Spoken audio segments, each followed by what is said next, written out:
Hey everyone, so here we are for the first episode of our much awaited podcast between myself and an amazing person who I want to ask her to introduce herself.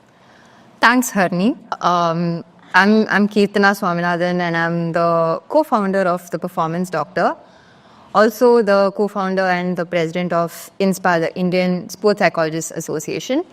So by now you would have known I'm a sports psychologist. And that's pretty much me, being a sports psychologist. Yes. Cool. So for those of you who don't know me, I am Dr. Harini. I am the co-founder and co-director of The Performance Doctor as well. And I am privileged to be the vice president of the SES network, which is the Sports and Exercise Science Network. And I'm also the team doctor and team manager for the RCB women's team. Yay, go RCB. And more importantly, beyond all of this, I am a mom of a lovely and a very bratty 4-year-old. So, Keerthana, before we go into anything else, I just want us to take a small jog down memory lane. Yeah. And I want you to tell me where you started with sports psychology. Very, very interesting. I think this is one of the least expected paths to sports psychology. I was an obese kid. I was about 100 kilos when I was in school, and studying in a girls' school, I was bullied a lot as well. Wow, okay. And so at that point, I didn't know anything about weight loss or sport, okay? The thing is, sport and I were so far away that the only thing that my PT teachers would give me is a shot put because my arms were that big. And they would say, just try throwing it. Oh, wow. And obviously, they didn't know too many things about muscles and fat. And it would not go that far. Okay, so that's my experience with sport before college. But in my 10th grade, I think I decided that I want to pick psychology because of being bullied so much. Yes. Yeah. Wow. And my question constantly was, where is the compassion? Why are people not compassionate? Why are people bullying so much? Why would they do that, right? Still haven't found the answer, in case you're wondering. Yes. But, 11th and 12th was great because that's when I started long distance running. My parents pulled me into it. It was a family thing that we did. And started running full marathons, ultras, and I really, really enjoyed it. Of course, weight loss is just a byproduct of it. So during my college days, I decided that I would take sports psychology because, when sport really, long distance running, and back then I was playing ultimate frisbee as well. So when sport really influenced me and, really brought out that character in me, I thought I should, kind of understand that a little more. And I'm sure vice versa is also Absolutely. Yes. this thing. And also a performance artist, also a dancer, used to sing before. Wow. And because of all that, I know the mind really helps in performance, and the performance really helps the person as such, right? That's the reason I picked sports psychology, and 10 years later, here I am. Wow. It's been quite a journey, yes. What about you? I mean, sports medicine is something which people don't hear of too frequently, right? Yes. So how did you pick sports medicine? So firstly, I am so glad that you picked sports psychology and that we are here. Yeah. So if I have to talk about me picking sports medicine, basically I was a typical Desi kid for whom medicine was chosen for me because I come from a long line of doctors. And I just took it up like, okay, I'm just going to do a college degree. Let me just do this. And it's just me. I'm this kind of person that if I need to do something, I want to do it right. So that's how it was. But throughout college, I was very, very, very bratty. And yeah, I don't think anyone wants to speak to any of my college professors. So at the end of it, during my internship, I actually fell in love with emergency medicine and surgery. Okay. So, and then I was just having this conversation with my dad about what I want to do as a PG. And it was a casual comment thrown where he was like, why don't you just try sports medicine if you're going to talk about emergency medicine? And it was just like a casual thing. It wasn't even something that he thought about, seriously. And that kind of sat in my head, which led me to doing an internship at Primal Patterns for a year.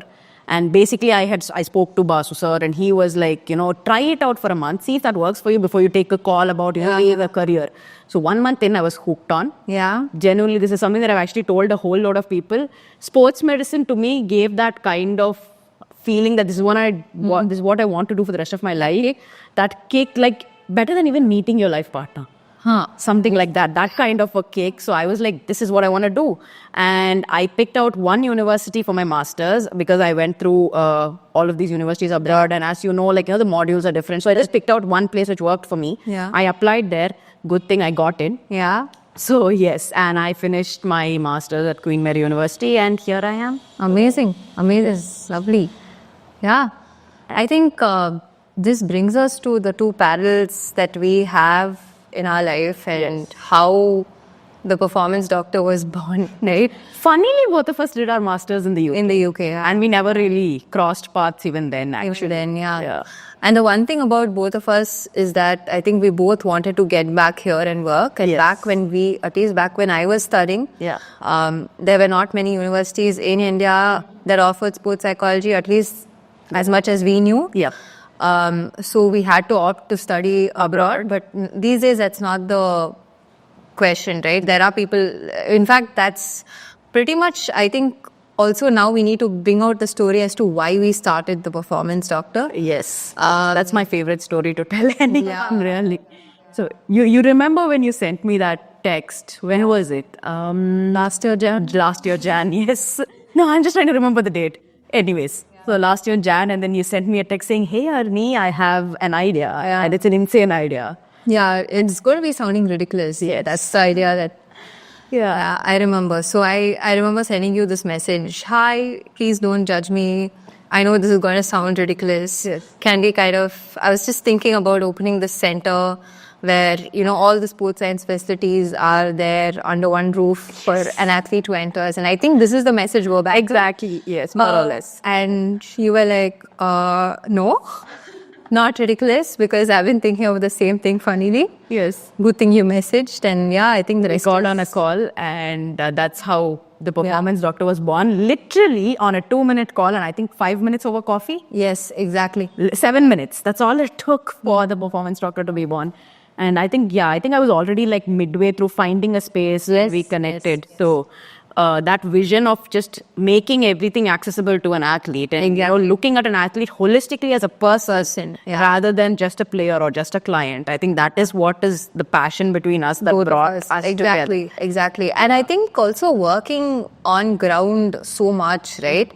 I also realized that you can't really work in isolation. Absolutely. For an athlete, see, the athlete here is the center. Yeah. And a lot of, I feel like a lot of professionals, any professional, right, in the sports science field, look at everything in isolation. Yes. And the truth is that the athlete is a whole. And, even sports psychologists can't really work in isolation.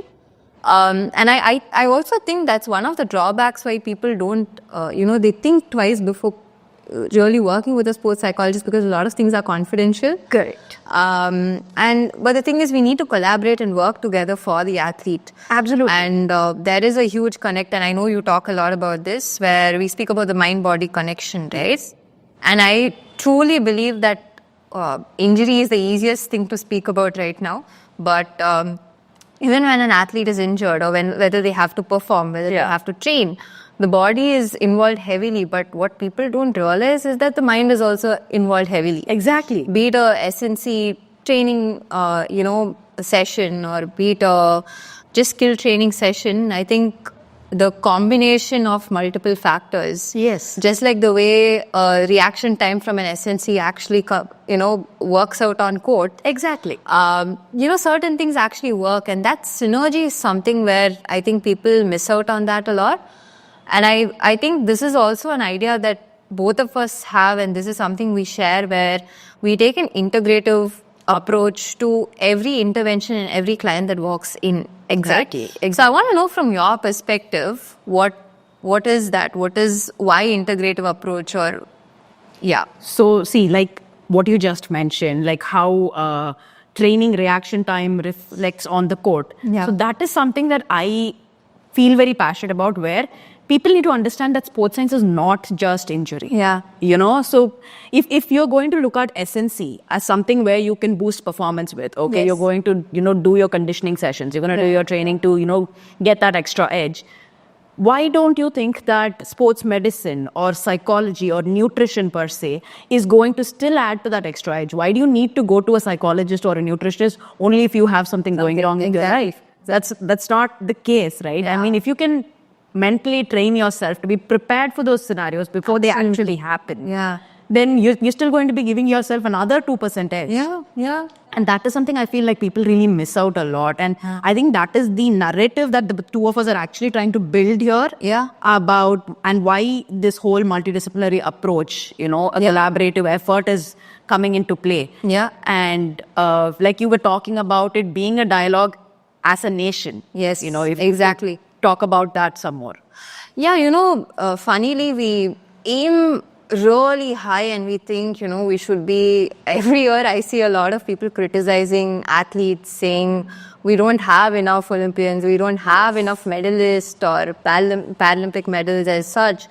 But the truth is, I feel like every athlete, every Olympic medal, and, every cricketer, whatever it is, whichever sport you belong to, every medal is made at home. Correct, right? And I'm talking about the mindset here. Don't get me wrong. I'm talking about the mindset here and the narrative here. Yep. So if, as a nation, we could actually become the sporting nation where every child at home plays some sport or the other, no matter whether they win medals or not, then what really happens is that it becomes a norm. Because when you go to Australia, when you go to UK, probably even the US, right? Yes.